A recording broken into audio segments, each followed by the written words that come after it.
Who the fuck is Albert Fish? What? Who the fuck is Albert Fish? Oh, Albert Fish?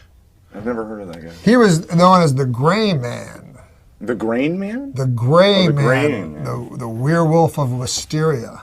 I You know why he was known as the Gray Man? Because he was a serial killer. He slayed children and ate them. He's a cannibal. But when the police asked a woman to describe him, and she said he was gray in both appearances and demeanor.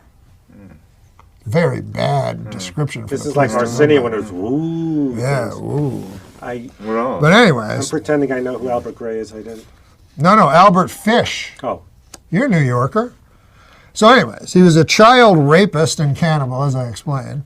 When he says child rapist, you try not to laugh when he looks at you. Oh, come on, man. It's not funny. I know it's not. But I know you want people to laugh. But Fish boasted that he had children in every state. Now, I would not boast about that. I don't think you would. I don't think you'd do it. But if you did do it, you certainly wouldn't boast about it. You'd take that to the grave with you. But he boasted. Well, they say they eventually all sing like a canary. They do say that? About murderers, right? Yeah, they brag to a friend. When Norm bragged, sorry. But Fish, this is interesting. Fish chose his victims. He only chose victims who were either mentally handicapped. Now, don't laugh at this next part, please. But you know he wants you to, right? No. If you laugh at this next part. Okay. And I'm not Fish chose victims who were either mentally handicapped or African American. Oh, come on. Why would you think that's funny? God damn, Fred. Jesus Christ. That was the worst part of the story. Okay. But why do you think he did that? What would be the explanation? Why would he only attack? Why would his victims that he chose only be either mentally handicapped or African Americans? Because people in those days didn't care when those people were vanished. You're thinking like Albert Fish now.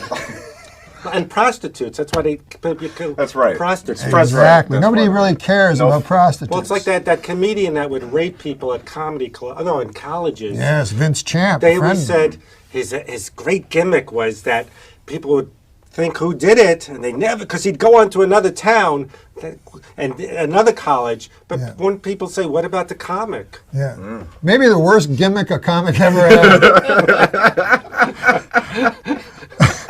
But anyways, but you were exactly right. That's why Albert Fish killed only mentally handicapped and African Americans. What about, okay. I thought you'd laugh at African Americans again, that they were.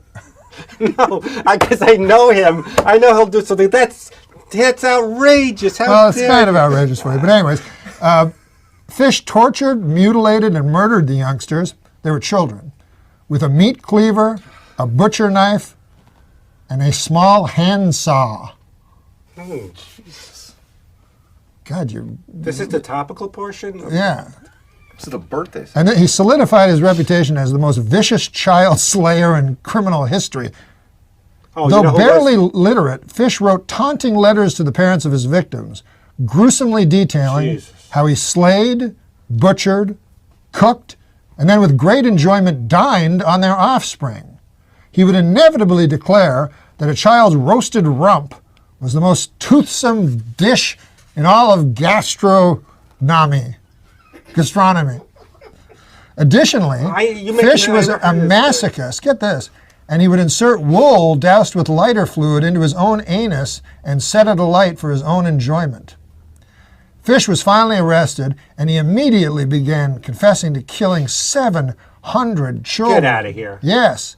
And he was dizzyingly happy about it. Smiled as he described the grisly details of the tortures and the murders, appearing to the detectives. And one of the detectives said he appeared as the devil himself. I mean, this guy was a real jerk.